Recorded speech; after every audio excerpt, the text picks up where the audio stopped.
Merci. Bienvenue à toutes et à tous sur ce stand des unitaires avec Vincent Jarousseau pour Debout, avec Hendrik Davy pour l'après, avec moi-même comme coordinatrice nationale de Génération. Nous sommes extrêmement heureux de vous accueillir sur ce stand que nous tenons pour la première fois en commun. Et dans la continuité de ce que nous avons pu construire à Châteaudun il y a déjà 15 jours, où vous étiez 2500 à venir clamer votre volonté de l'unité à gauche, autour de valeurs communes, autour de combats communs, et pour être à la hauteur de la responsabilité qui doit être la nôtre aujourd'hui, alors que l'extrême droite est aux portes du pouvoir. Vous l'avez vu sur l'invitation, on a fait un choix très fort en symbole. C'est de dédier cette inauguration à une cause en particulier, à un hommage en particulier. Et je veux vous remercier d'être nombreux ce soir parce que c'est finalement la démonstration que c'est aussi un combat que nous portons toutes et tous en commun et qui fait, je crois, de plus en plus consensus à gauche, même s'il peut encore exister quelques nuances. Je veux commencer par remercier l'ensemble des élus, puisque je vois qu'ils sont nombreux, des militants qui font vivre ce stand, mais qui, depuis plusieurs jours, ont contribué à le monter. J'observe aussi qu'il y a des responsables politiques essonniens. Je vois Emmanuel Dasta, le maire de Brissou-Forges. Je vois d'Aimé, le responsable départemental du Parti communiste. Il y a des députés, Sophie Taillé-Polian, Clémentine Autain, Daniel Simonet, je pense que j'en ai loupé, Emmanuel Duplessis, je crois que j'ai vu Alexis Corbière et plein de responsables politiques. Et je crois qu'aujourd'hui, on peut se dire qu'on est toutes et tous à égalité des militants de gauche qui nous battons pour qu'elles se rassemblent. Et donc, c'est ce qu'on essaye de faire à notre échelle. Donc, je vous le disais, on a décidé que cette inauguration, elle soit dédiée à l'hommage au peuple palestinien, et avant que chacune et chacun on puisse prendre la parole, et on a la chance d'avoir aujourd'hui François, que je vous demande d'applaudir pour la FPS, Benjamin pour Yourdi, et enfin, on ne vous le présente plus, Salah Amouri, avocat franco-palestinien qu'on a l'honneur d'accueillir avec nous ce soir et qui aura l'occasion de s'exprimer. Je vous invite, chers amis, d'abord parce que cet hommage, il s'inscrit dans un contexte extrêmement lourd, extrêmement dur pour le peuple palestinien. On parle de 60 000 personnes, j'aime pas dire morts parce que c'est passif, 60 000 personnes qui ont été assassinés. Je crois que ça nous affecte toutes et tous. Au-delà de la question humanitaire, c'est une question politique qui se pose, et on souhaiterait commencer ce moment par par observer tous ensemble une minute de silence.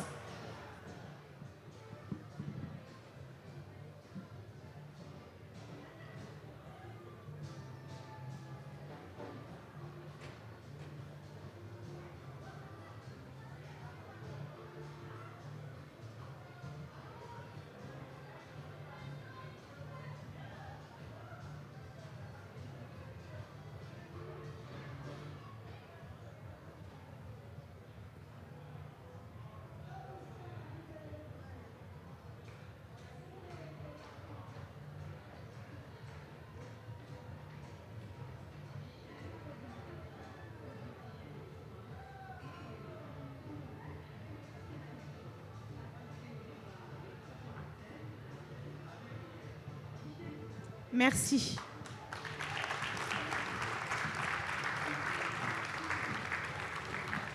Alors on va commencer, parce que c'est notre stand, par peut-être passer la parole pour Debout à Vincent Jarousseau, et je vous demande de l'applaudir.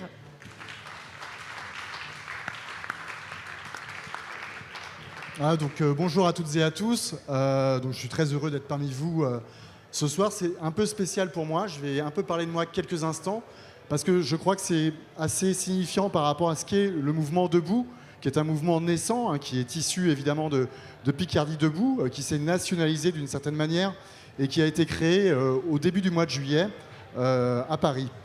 Voilà, donc d'où je parle, puisque certains ici me connaissent peut-être comme photographe, documentariste, auteur d'ouvrages, de travaux documentaires depuis une dizaine d'années en France. Et je crois que je fais partie de ces gens qui se sentaient depuis une dizaine d'années orphelins, d'une certaine manière, d'une démarche unitaire, d'une démarche qui rassemble, je dirais, la gauche pour gagner. Je reprends, je dirais, le titre et le nom de notre rassemblement. Je crois que c'est absolument essentiel. J'ai beaucoup d'amis, beaucoup de gens autour de moi qui voulaient agir, mais qui ne savaient pas comment faire, qui ne trouvaient pas les cadres d'organisation dans les partis tels qu'ils pouvaient exister jusqu'alors. Et voilà, il y a cette initiative lancée par François Ruffin, moi qui évidemment m'intéressait depuis un certain nombre de temps déjà. Et puis c'est vrai qu'on s'est rejoint sur des thématiques communes par rapport à des travaux que l'on mène dans cette France invisible, comme vous le savez. Mais au-delà, ce qui m'a intéressé, c'est que Debout s'inscrivait dans cette démarche unitaire, à la fois avec ce rassemblement, mais aussi au-delà, avec Front Populaire 2027, qui, à mon sens, doit exister, certes avec les conventions, peut-être au-delà avec la désignation d'un candidat commun, mais au-delà, je pense aussi au niveau parlementaire. Je pense qu'on est dans une situation... alors, je vais parler un peu de cuisine, même si ce n'est pas la tasse de thé de François, mais il en faut un petit peu. Mais on est dans une rentrée, comme vous le savez, extrêmement compliquée, avec un président autiste qui s'enferme finalement dans sa tour d'ivoire et qui poursuit sur sa lancée et qui nous emmène, je crois, vers la catastrophe.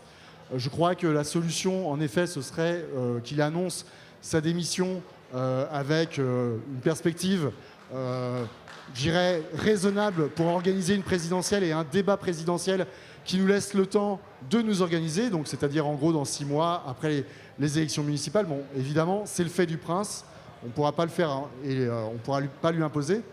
Maintenant, il y a aussi ce mouvement social, cette colère qui est extrêmement puissante et forte dans le pays. Moi, j'ai suivi le mouvement de Paris mercredi, de la gare de Lyon, puis à République et dans différents endroits. C'était très jeune. C'est pas forcément à l'image de ce que l'on a vu ailleurs en France. Voilà, il y a la journée du 18 septembre qui s'annonce. Il y a tout ce conglomérat et on nous annonce une défaite pour la gauche et une victoire écrite d'avance pour l'extrême droite, pour le Rassemblement national. Comme vous le savez peut-être, moi ça fait des années que je travaille sur l'électorat du Rassemblement national, que je vais à la rencontre de cet électorat. Et je dois dire aujourd'hui qu'il y a une vraie contradiction qui n'est pas nouvelle, mais enfin qui se fait jour véritablement depuis quelques mois, notamment depuis les législatives de 2024. Une contradiction entre l'orientation libérale du programme économique du Rassemblement national, qui drague ouvertement aujourd'hui le patronat, la bourgeoisie et les ultra-riches, qui finalement s'inscrit dans la continuité du programme économique d'Emmanuel Macron, de sa politique de l'offre, et une base populaire qui est en totale contradiction finalement avec ses aspirations et qui a d'autres aspirations. Donc, je pense que ce n'est pas complètement perdu. Il faut aller chercher cet électorat et surtout mobiliser. Et cette mobilisation de nos électorats, des nôtres d'une certaine manière, elle viendra si on est capable d'afficher un visage unitaire. C'est extrêmement important. Merci.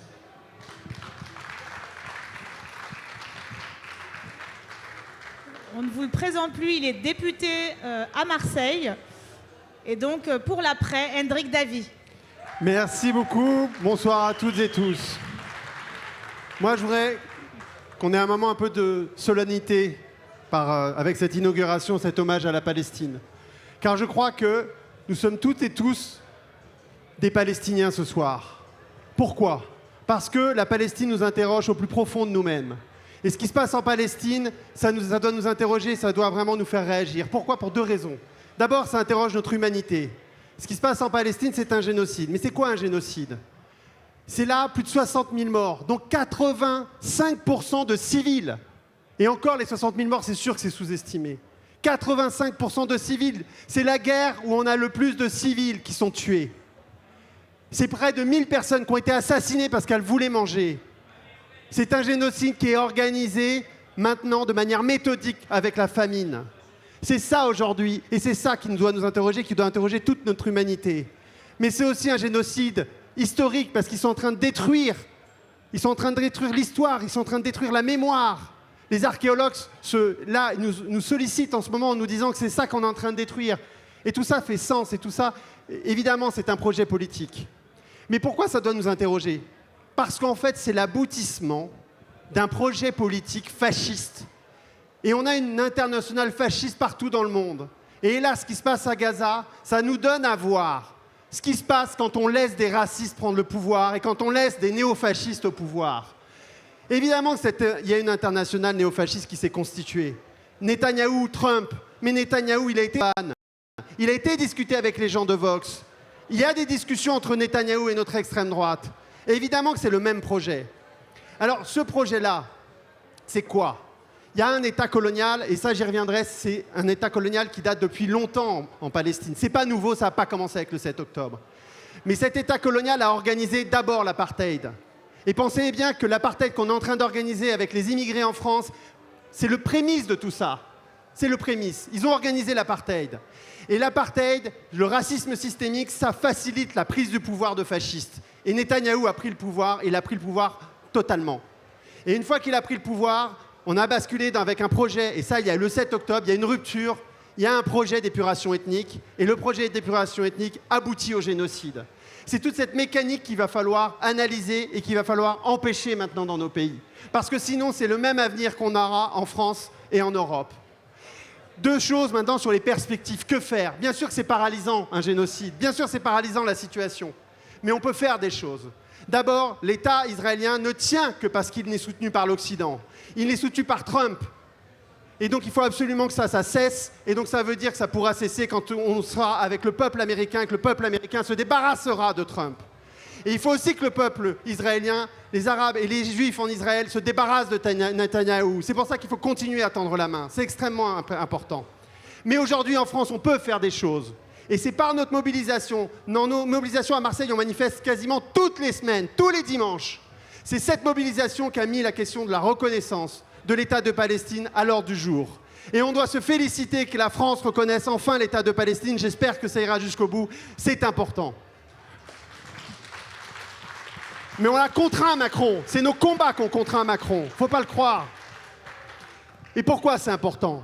Parce que ça ouvre des possibilités. Parce qu'en réalité, si c'est un État, l'État palestinien, ça veut dire qu'on a face à une agression. C'est une agression d'un État contre un autre. C'est un peu la même situation qu'en Ukraine. Donc ça veut dire que toutes les sanctions qu'on fait vis-à-vis de Poutine et vis-à-vis de la Russie, on peut faire les mêmes sanctions vis-à-vis d'Israël. Il n'y a aucune arme qui doit aller en Palestine tuer les Palestiniens. On doit faire un boycott là-dessus.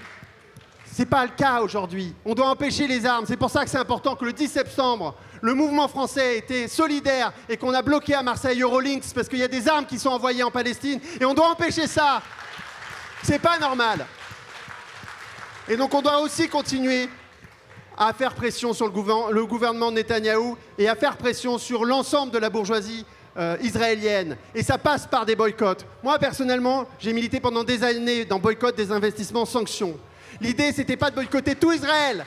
L'idée, c'était à l'époque, et je le rappelle, c'était de boycotter les produits qui étaient faits et qui étaient fabriqués dans les colonies israéliennes. Et maintenant, les Israéliens colonisent toute la Cisjordanie, colonisent tout Gaza. Et donc, il faut faire un boycott. Ce boycott-là, ça va faire pression et c'est très important de continuer à le mener. En tout cas, c'est ma position. Et pour finir, je crois qu'il faut continuer à avoir des dialogues, à continuer à tendre la main pour évidemment préparer l'avenir et une situation où il n'y aura plus de massacres et où en tout cas il n'y aura plus de colonisation. Et c'est ça qu'il faut continuer à faire. Il faut que les Européens soient cette petite lueur d'espoir pour qu'enfin, un jour, on puisse avoir un État palestinien ou, tout du moins, plus de colonisation en Palestine. Je vous remercie. Bon, je vais pas en rajouter beaucoup plus par rapport à ce que tu dis, Hendrik. Peut-être insister sur ce que tu viens de dire. Ça n'a pas commencé le 7 octobre. Pour beaucoup d'entre nous ici, le combat aux côtés du peuple palestinien est consubstantiel à notre engagement anticolonialiste. Et il faut rappeler quand même que ça n'est pas Netanyahou qui a apporté la situation, il l'a aggravée, que nous rencontrons aujourd'hui. S'il faut combattre Netanyahou aujourd'hui, il faut aussi combattre une idéologie qui malheureusement gangrène la société israélienne, qui est hélas bien trop acquise à l'idéologie colonialiste. Et donc je propose ce soir, plutôt qu'on commente tout ça de l'extérieur, qu'on laisse aussi parler celles et ceux qui sont engagés au quotidien, et singulièrement redonner la parole aux Palestiniens qui vivent ce conflit dans leur chair depuis des décennies. Et je crois que Salah, tu auras l'occasion de nous en dire un mot. Moi, je veux juste insister, avant de passer la parole à Salah Hamouri, sur la criminalisation du combat pro-palestinien. Je le dis aujourd'hui, la démocratie en France est en danger. On a vu ce qui a pu se passer avec les Gilets jaunes.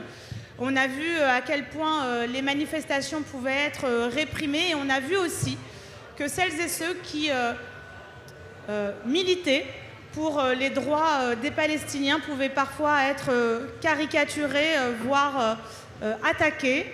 Et on voit que le gouvernement de Bayrou et ceux qui l'ont précédé ont largement contribué à propager les idées qui sont celles initialement de l'extrême droite.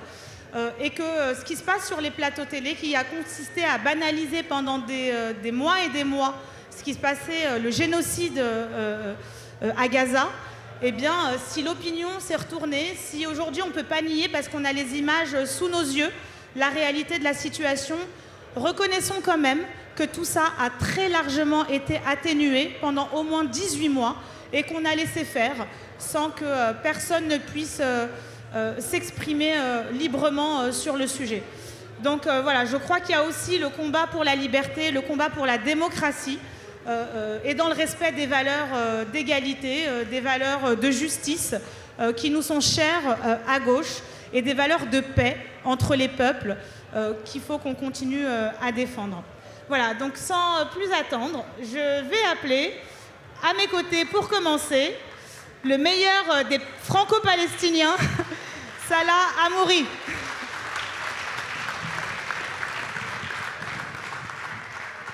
Bonsoir à toutes et à tous. D'abord, merci pour l'invitation d'être parmi vous ce soir pour l'inauguration de votre stand. C'est vrai que cette fête de l'humain qui vient dans un contexte palestinien assez difficile, 2 ans de ce génocide en cours, un génocide en cours que son seul but, c'est d'expulser la majorité des Palestiniens de leur patrie, de leur terre. On l'a vu s'exprimer dans les déclarations de Trump, de Netanyahou, où ils sont allés négocier le déplacement des Palestiniens en Libye, en Soudan et dans d'autres pays. Il faut le dire clairement que notre peuple qui subit l'occupation depuis 1948, ça fait 76 ans que notre peuple subit cette occupation. Le premier nettoyage ethnique que notre peuple a vécu, aujourd'hui, c'est la phase qui continue, ce nettoyage ethnique, cette expulsion du peuple palestinien de sa patrie. Le danger est là, parce que, je veux dire le gouvernement, mais le Netanyahou et son équipe politique, plus Trump, ils l'ont déclaré assez clair qu'ils veulent essayer de vider Gaza au maximum de ses citoyens. Le génocide n'est pas que à Gaza, mais aussi il est en Cisjordanie. En Cisjordanie, on voit à quel niveau le colonialisme, les méthodes coloniales sont en train de bouffer les terrains, ils sont en train de mettre la pression sur les Palestiniens pour quitter. Le plan d'annexion, il était adopté à la première vote dans le Parlement israélien. Le projet de colonisation de Iwan qui sépare le nord du sud de la Cisjordanie, il est déjà acté. Les Palestiniens de Jérusalem, les Palestiniens qui vivent en Israël, qui ont la nationalité israélienne, qui n'étaient pas expulsés en 1948, aussi vivent l'apartheid total. Et c'est pas que ça. Netanyahou, il a déjà déclaré il y a quelques jours, ça va faire quelques semaines aujourd'hui, que nous, bon, le projet, moi je l'appelle le projet sioniste dans la région, il va vers la grande Israël. Il a dit assez clairement, et malheureusement, on n'a pas entendu un mot de critique là-dessus. Avant le 7 octobre, il l'a fait quand il a présenté la carte de la Palestine aux Nations Unies en disant que voilà Israël. Aujourd'hui, il parle de la grande Israël. La grande Israël, ce plan colonial, il est déjà acté. Les Israéliens, les forces israéliennes, ils sont à 10 km de Damas. Il y a une partie du Liban qui est déjà occupée. Les forces de l'occupant israélien frappent dans 8 pays arabes depuis, maintenant ça va faire 2 ans, la dernière à Doha, en Qatar, pour essayer d'assassiner des Palestiniens au Qatar. Et moi, je pense que le projet colonial, impérialiste, américain, israélien ne va pas s'arrêter juste dans la colonisation de la Palestine. Moi, je veux le dire clairement. Aujourd'hui, 80% de subventions financières de ce génocide en cours, ils sont venus par les forces, par les pays occidentaux et surtout les États-Unis. La France, malheureusement, la France d'aujourd'hui, c'est une France complice totalement dans le génocide en cours par les ventes d'armes et d'autres méthodes dans ce génocide en cours. La chose qu'on peut dire qu'on est fier, qu'on l'a fait et qu'on a continué de le faire, nous, le peuple en France et ailleurs, aux États-Unis et ailleurs, on a pu remettre la Palestine en première priorité politique mondiale par nos mobilisations, par nos boycotts, par nos investissements dans le mouvement pro-palestinien partout dans le monde. Moi, je pense que voilà, ici en France, ce projet sioniste qui est soutenu par les forces occidentales comprend qu'un rapport de force. Aujourd'hui, notre devoir, c'est voir comment contribuer à un rapport de force, créer un rapport de force, parce que pour le moment, le projet d'occupant israélien, il n'est pas en train de perdre, il est en train de gagner économiquement et dans d'autres moyens.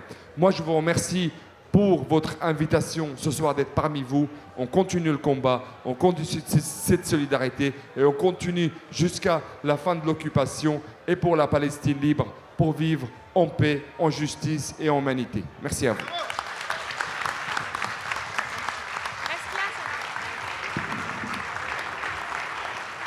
Merci beaucoup, Salah. Et donc maintenant, pour représenter Jurdi, les juristes pour le respect du droit international, j'appelle Benjamin Fiorini.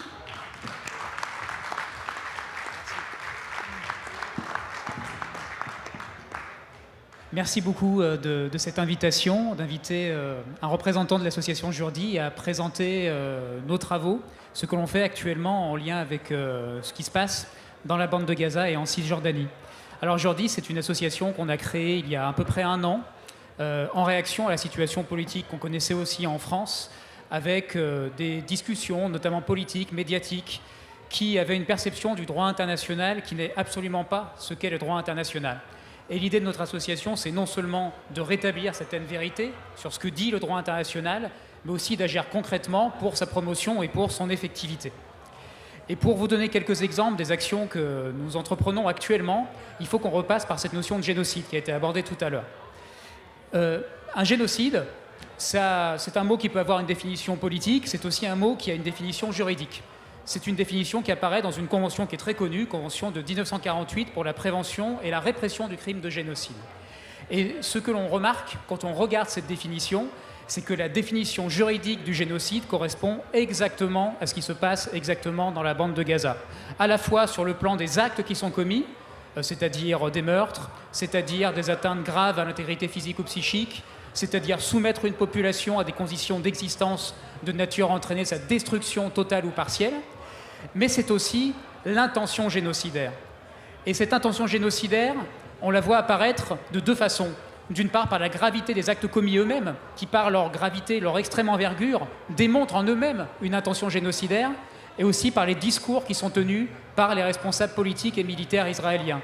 Quand on ne qualifie pas les habitants de Gaza d'animaux humains, quand on ne dit pas qu'il n'y a qu'un mythe de populations civiles innocentes dans la bande de Gaza, on assume désormais du côté du gouvernement israélien clairement, explicitement, le projet de nettoyage ethnique. Donc, ce qui se passe à Gaza, il y a des crimes de guerre, il y a des crimes contre l'humanité, mais il y a, c'est évident, un génocide. Maintenant qu'on a dit ça, on ne dit pas ça pour se faire plaisir, ce n'est pas un mot qu'on jette comme ça pour se faire plaisir. C'est un mot qui a des conséquences juridiques. Le mot génocide, le fait qu'un génocide soit en cours, a des conséquences juridiques, et c'est là qu'on intervient nous aussi en tant qu'association. Pourquoi c'est un mot qui a des conséquences juridiques? Parce que cette convention 1948 dont je vous parlais prévoit qu'il y a une obligation qui pèse sur tous les États, dont la France, mais également sur l'Union européenne, une obligation de prévention de ce génocide. Et ce qu'a dit la Cour internationale de justice très récemment, en 2024, c'est que, en raison de cette convention, tous les États doivent mettre en œuvre, je cite, tous les moyens dont ils disposent pour empêcher la commission de ce génocide. Donc à partir de là, deux questions se posent. Est-ce que la France a connaissance d'un risque de génocide dans la bande de Gaza? Et si la réponse est oui, a-t-elle mis en place toutes les actions qu'elle pouvait mettre en œuvre pour empêcher la commission de ce génocide? Première question, est-ce que la France a connaissance d'un risque génocidaire? Évidemment. Évidemment parce qu'il y a une tonne de rapports qui le disent, et évidemment parce que la Cour internationale de justice elle-même l'a dit dans une ordonnance du 26 janvier 2024. Ça fait plus de 18 mois qu'officiellement, au niveau de la justice internationale, on reconnaît l'existence d'un risque génocidaire. Et deuxième question, est-ce que la France a mis en œuvre tous les moyens dont elle pouvait disposer pour faire pression sur Israël afin qu'Israël stoppe son entreprise génocidaire? Eh bien, évidemment, la réponse est non. On ne peut répondre que par le silence à cette question. Est-ce que la France, par exemple, a mis en place des sanctions ciblées sur des dignitaires israéliens? Aucune. Aucune. Il n'y a aucun ministre israélien, quand bien même il aurait tenu des propos extrêmement scandaleux et explicites quant au projet de nettoyage ethnique, qui aurait été déclaré, par exemple, persona non grata sur le territoire français, comme c'est le cas dans certains autres pays européens. Même pire, Benjamin Netanyahou, on l'a autorisé à survoler le sol français à plusieurs reprises, faisant du ciel français une voie rapide pour criminels de guerre et pour génocidaires. C'est une honte absolue. Est-ce que la France, à un moment donné, a déclaré, est-ce qu'Emmanuel Macron, par exemple, a déclaré qu'il y avait un risque génocidaire et que, par conséquent, la politique israélienne devait être infléchie? Non, il a renvoyé cette question aux historiens, souvenez-vous. Il a dit que le génocide était une question d'historiens. Sauf que non, le génocide n'est pas une question d'historien, c'est une question qui intéresse le présent et c'est aussi une question juridique parce qu'elle implique des obligations pour la France.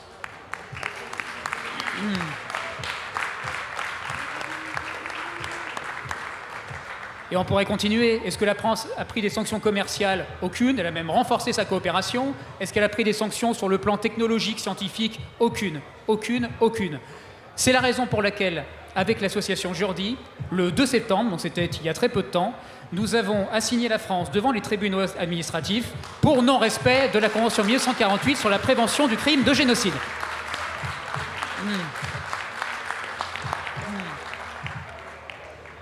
Et nous avons fait la même chose avec l'Union européenne. Parce qu'au niveau de l'Union européenne, comme je vous le disais, la même obligation se présente, et pour autant, qu'a fait l'Union européenne? Qu'a fait l'Union européenne? Est-ce que l'Union européenne, comme la France, a stoppé la livraison d'armes? Non. L'Union européenne, bien que constatant elle-même par ses propres services que les droits humains étaient violés dans la bande de Gaza, n'a même pas été capable de suspendre son accord de libre association avec Israël. Même ça, c'est au-dessus de nos forces, manifestement. Et c'est pourquoi, actuellement, il y a une procédure pendante devant la Cour de justice de l'Union européenne, et nous espérons qu'elle remportera un succès.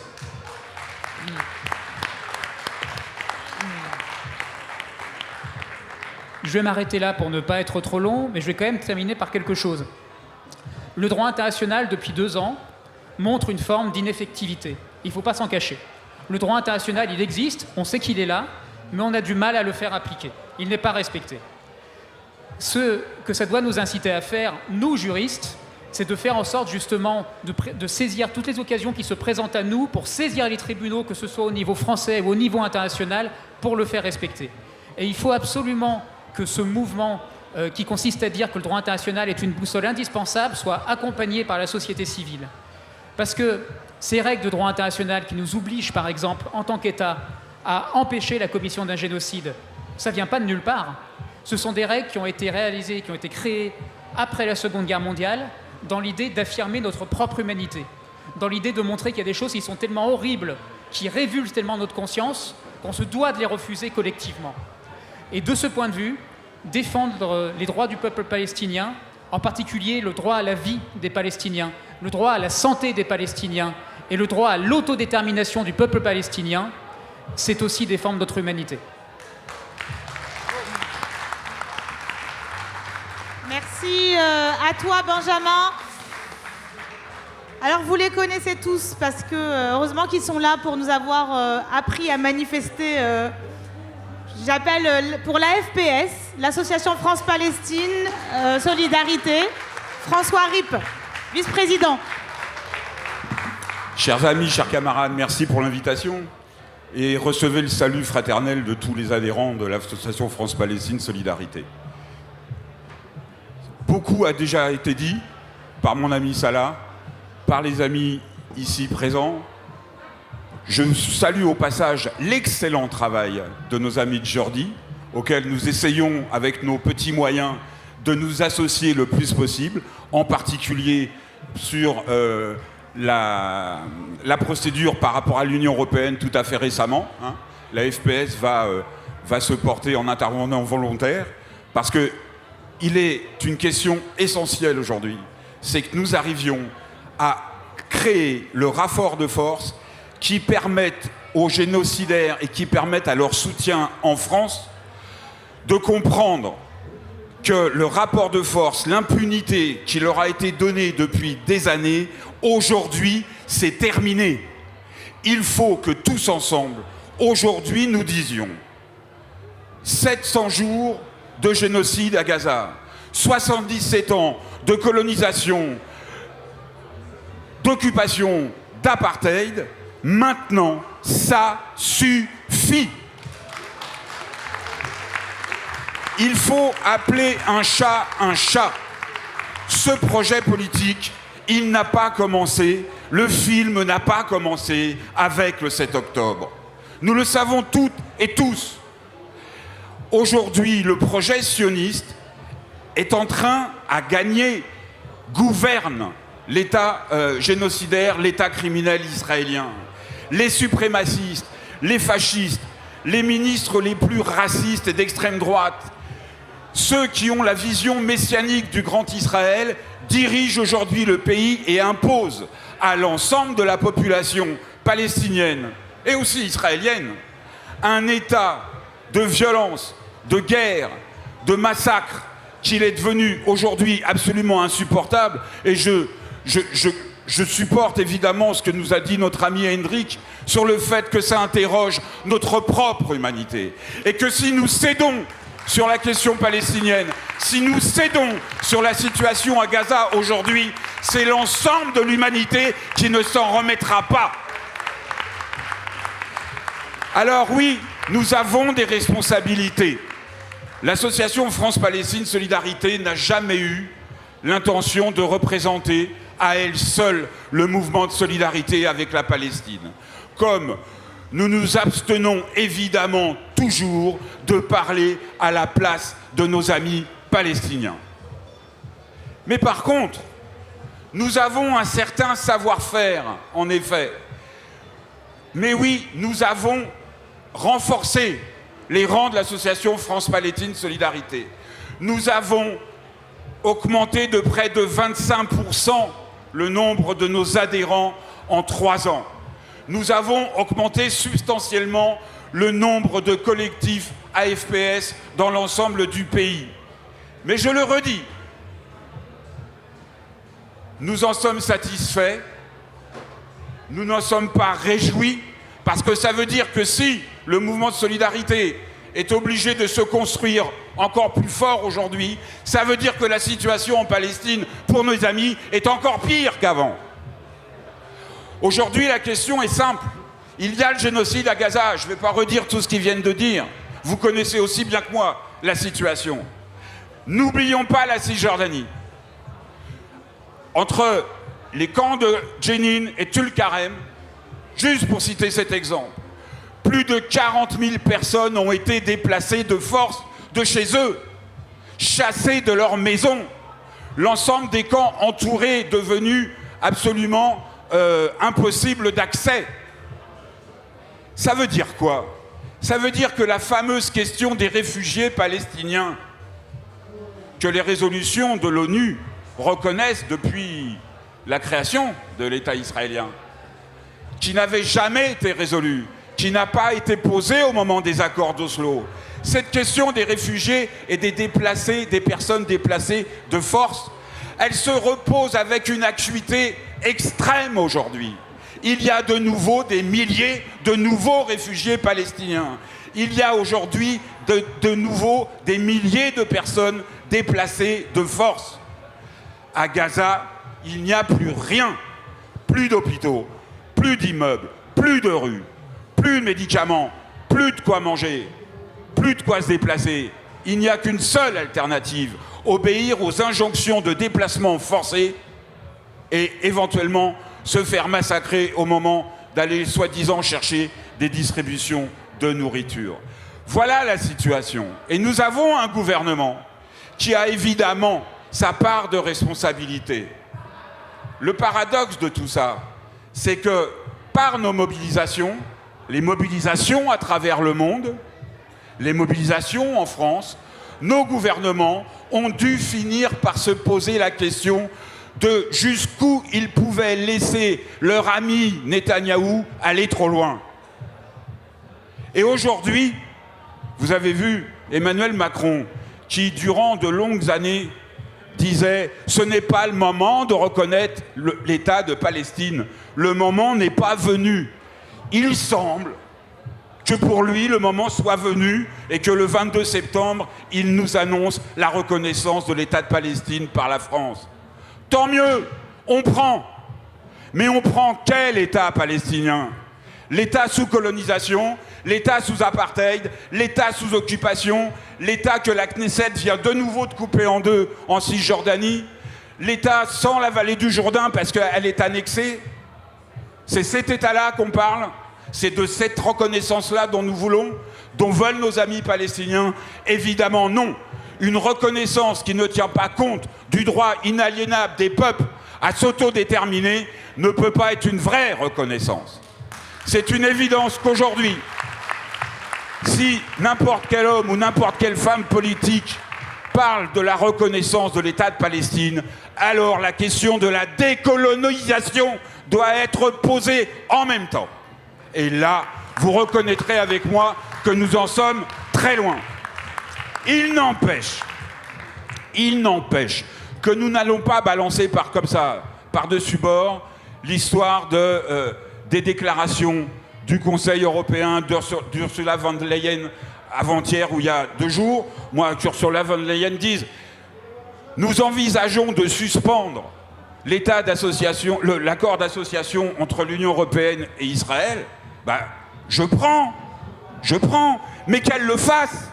Et qu'elle le fasse voter, et qu'elle impose, par exemple, à l'État allemand de cesser ses importations d'armes, lui qui est le 2e exportateur d'armes pour Israël après les États-Unis. C'est pas encore gagné, cette affaire-là. Notre nouveau Premier ministre, bon, c'est pas moi qui vais vous expliquer qu'on peut pas lui faire confiance. Moi, sur la question de Palestine, nous l'avons interrogé. Est-ce que oui ou non la France vend des composants militaires à l'armée israélienne? Il a menti à l'Assemblée nationale à plusieurs reprises en disant oui, on vend, mais non, c'est pas vraiment des armes, et puis c'est des composants, et puis Israël va s'en servir pour les exporter. Macage, ils vendent des armes et des composants qui servent à surveiller la population palestinienne, à la réprimer en Cisjordanie et à la massacrer à Gaza. C'est ça que nous devons imposer à notre gouvernement quand on en aura un. L'idée, c'est quoi? L'idée, c'est que le mouvement de solidarité avec la Palestine n'est pas assez fort aujourd'hui en France. Il nous faut donc le renforcer. Et là, moi, je lance un appel, clairement. Nous devons renforcer ce mouvement de solidarité. Ça veut dire quoi? Ça veut dire qu'au-delà de différences d'appréciation, on a des différences d'appréciation dans le mouvement social, dans les associations, etc. On a le droit d'en discuter. On a même le droit de s'engueuler. Mais on a un devoir impératif, c'est que tous ensemble, nous renforcions encore et toujours nos manifestations, si elles sont hebdomadaires, que nous soyons encore plus nombreuses à partir de samedi prochain. Il y a urgence aujourd'hui à ce que cesse le massacre. C'est la première des choses. Macron, au passage, le 22 septembre, sur sa reconnaissance, si vous avez fait attention, la thématique, y compris de la conférence sur la question palestinienne qu'il est censé co-présider avec l'Arabie Saoudite, la thématique de cette conférence a été modifiée suite à la résolution de septembre 2024. Il a été décidé par l'Assemblée générale des Nations Unies d'organiser la nouvelle Assemblée générale de septembre 2025 pour la mise en œuvre de la résolution de 2024, avec tout ce qu'a dit le camarade de Jourdi, c'est-à-dire toutes les sanctions, c'est-à-dire le fait que le gouvernement français demande aux entreprises françaises de se désinvestir des colonies, d'arrêter de vendre des armes, de sanctionner des colons franco-israéliens. Ça, il ne l'a pas fait. Ok, il ne le fera pas, on est d'accord. Mais il a modifié le sommaire, en quelque sorte, de la prochaine conférence de septembre 2025. Qu'est-ce que ça veut dire? Si ce n'est l'aveu explicite qu'il refusait politiquement de ne pas s'attaquer à l'impunité offerte à Netanyahou et au régime criminel de Tel Aviv sur ces massacres et sur son occupation et sur sa colonisation. Ils ont décidé pour l'instant de ne pas y toucher, si ce n'est à la marge. Alors à nous, avec le mouvement de solidarité, d'élargir les marges, de pousser encore plus loin et de les contraindre à prendre les seules mesures qui vaillent, à savoir le désinvestissement, le boycott, les sanctions, la rupture de l'accord de coopération entre l'Union européenne et Israël.